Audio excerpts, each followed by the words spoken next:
Assalamualaikum warahmatullahi wabarakatuh. Alhamdulillahirabbil alamin. Wassalatu wassalamu ala asrofil anbiya'i wal mursalin wa ala alihi wa sahbihi ajma'in, amma ba'du. Qala Allah ta'ala fil Qur'anil Karim, a'udzubillahi minasyaitonir rajim. Bismillahirrahmanirrahim.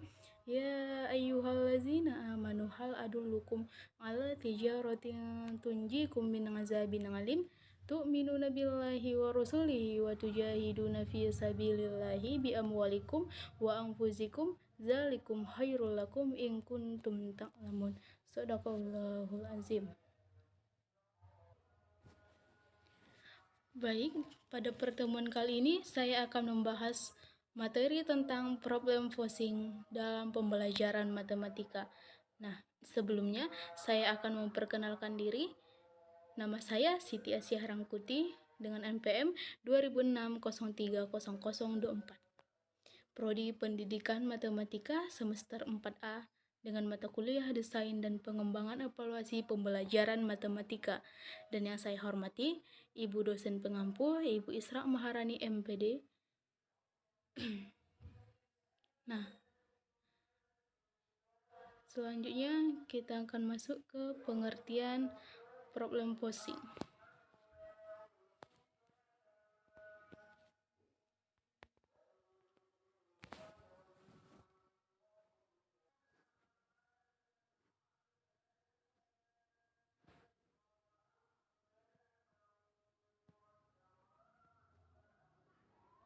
Pengertian problem posing mempunyai 3 pengertian, yaitu yang pertama, problem posing adalah perumusan soal sederhana atau perumusan ulang soal yang ada dengan beberapa perubahan agar lebih sederhana dan dapat dipahami dalam rangka memecahkan soal yang rumit.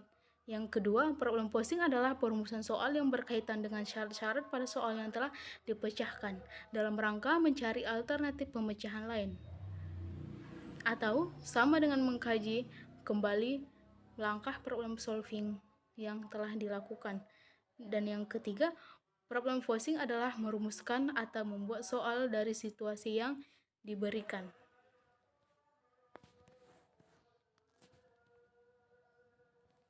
Nah, selanjutnya juga ada di sini pengertian. Problem posing merupakan istilah dalam bahasa Inggris. Sebagai padanan kata digunakan istilah merumuskan masalah atau soal atau membuat masalah. Suryanto dalam Sutiarso tahun 2000. Problem posing diartikan sebagai pembangun atau membentuk permasalahan pembelajaran. Dengan pendekatan problem posing ini pada intinya adalah meminta siswa untuk mengajukan soal atau masalah.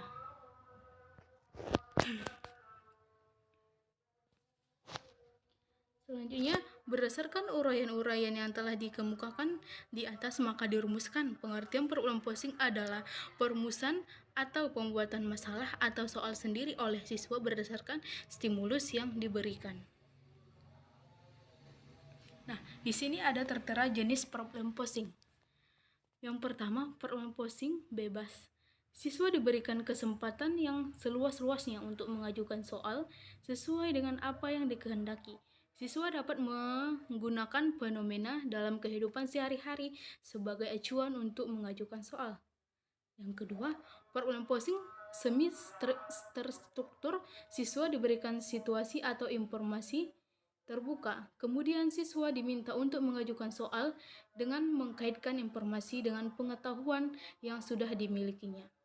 Yang ketiga, problem posing terstruktur. Siswa diberi soal atau penyelesaian soal tersebut. Kemudian berdasarkan hal tersebut, siswa diminta untuk mengajukan soal baru. Menurut Silver, dalam Silver dan Kay tahun 1996, halaman 292, pengajuan soal atau problem posing diaplikasikan pada 3 bentuk aktivitas kognitif matematika yang berbeda, yaitu yang pertama, 1. Pengajuan free solusi atau free solution forcing, yaitu seorang siswa membuat soal dari situasi yang diadakan. Yang kedua, pengajuan di dalam solusi atau within solution forcing, yaitu seorang siswa merumuskan ulang soal seperti yang telah diselesaikan. Dan yang ketiga, pengajuan setelah solusi, post-solution forcing, yaitu seorang siswa memodifikasi tujuan atau kondisi soal yang sudah diselesaikan untuk membuat soal yang baru. Nah, di sini bisa kita lihat ada pro-solution forcing. Contoh yang pertama, membuat soal berdasarkan gambar situasi atau informasi yang diberikan. Gambar berikut menunjukkan waktu acara TV favorit dari seluruh siswa kelas 5 SD cerdas cendekia. Beberapa soal yang mungkin disusun siswa adalah sebagai berikut. Yang pertama, berapa persen siswa yang menyukai kartun? Yang kedua, berapakah perbandingan banyaknya siswa yang menyukai berita dan olahraga? Dan yang ketiga, tuliskanlah perbandingan antara siswa yang menyukai sinetron dibandingkan siswa keseluruhan. Nah, di sini ada free solution forcing. Contoh yang kedua, membuat soal berdasarkan situasi yang diberikan. Nah, buatlah soal berdasarkan informasi berikut ini. Ali bermaksud membeli sebuah buku seharga Rp500.000 tetapi hanya mempunyai uang Rp250.000. Soal-soal yang mungkin disusun siswa adalah sebagai berikut. Yang pertama, apakah Ali mempunyai uang yang cukup untuk membeli buku itu? Dan yang kedua, berapa rupiah lagi yang dibutuhkan Ali agar ia dapat membeli buku itu? Nah, di sini ada juga within atau post solution. Contoh yang pertama, pembuatan atau formulasi soal yang sedang diselesaikan. Sebanyak 20.000 galon air diisikan ke kolam renang dengan kecepatan tetap. Setelah 4 jam pengisian isi, kolam renang tersebut menjadi 1/8-nya. Dengan sebelum pengisian kolam tersebut telah terisi 1/4-nya, berapakah kecepatan aliran air tersebut?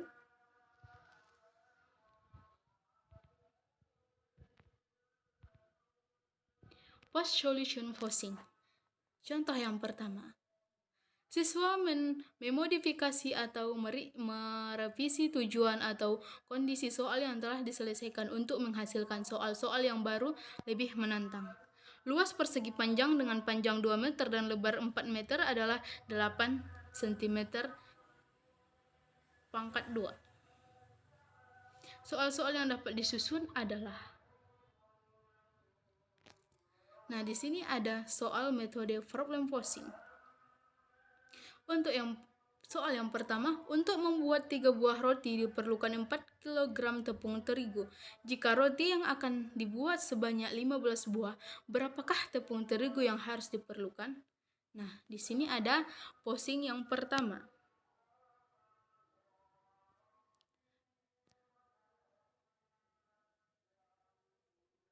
Di sini ada posing yang pertama. Untuk membuat 3 buah roti diperlukan 4 kg tepung terigu. Berapa kilogramkah tepung terigu yang diperlukan pada satu roti?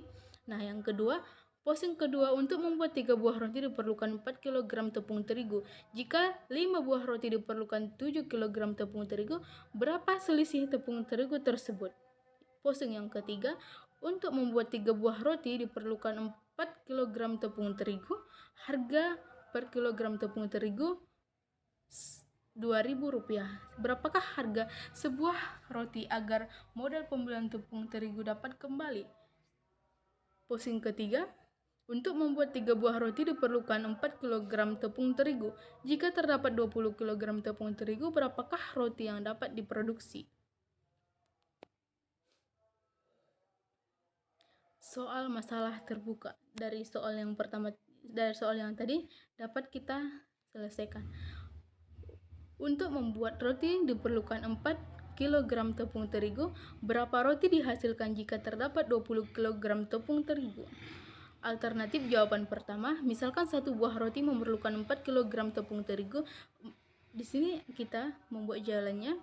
Ada jalannya 4 ditambah 4 ditambah 4 ditambah 4 ditambah 4 sama dengan 20 kg, maka didapatkan 5 buah roti. Alternatif jawaban yang kedua, 20 bagi 4 sama dengan 5, jadi didapatkan 5 buah roti dari 20 kg tepung terigu.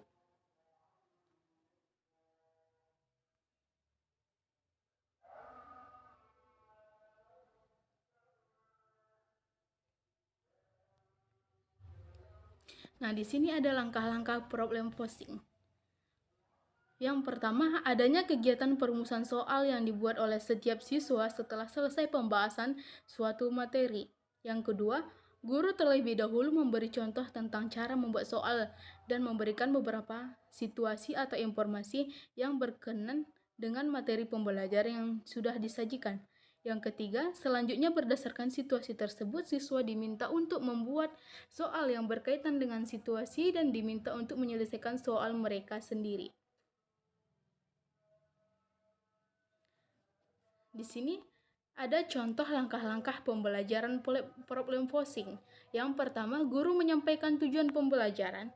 Yang kedua, guru membentuk kelompok yang beranggotakan 4-5 orang yang heterogen, baik kemampuan maupun jenis kelamin.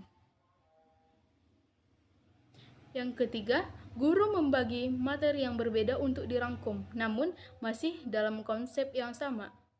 Yang keempat, guru meminta masing-masing siswa membuat 2 soal dari materi yang telah dibagikan tersebut pada lembar problem posing yang pertama.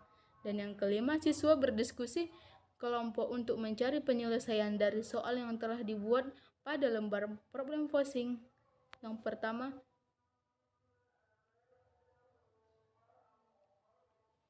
Keenam, masing-masing kelompok menuliskan 1 atau 2 soal yang tidak bisa diselesaikan oleh kelompok ke dalam lembar problem posing 2 dan ditukarkan pada kelompok lain secara berurutan atau zigzag. Aturannya terserah pada guru.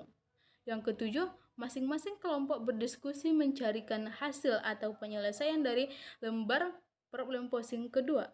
Yang kedelapan, guru menunjukkan satu kelompok untuk mempresentasikan hasil rangkuman yang telah dikerjakan dan membacakan soal yang tidak bisa dipecahkan di dalam kelompoknya. 9. Kelompok lain sebagai audiens yang punya hak untuk menyangkal, bertanya dan memberikan masukan sehingga pembelajaran berlangsung hingga hangat dan guru hanya berperan sebagai moderator. Yang ke-10, guru dan peserta didik membuat kesimpulan. Yang ke-11, guru memberikan tugas rumah.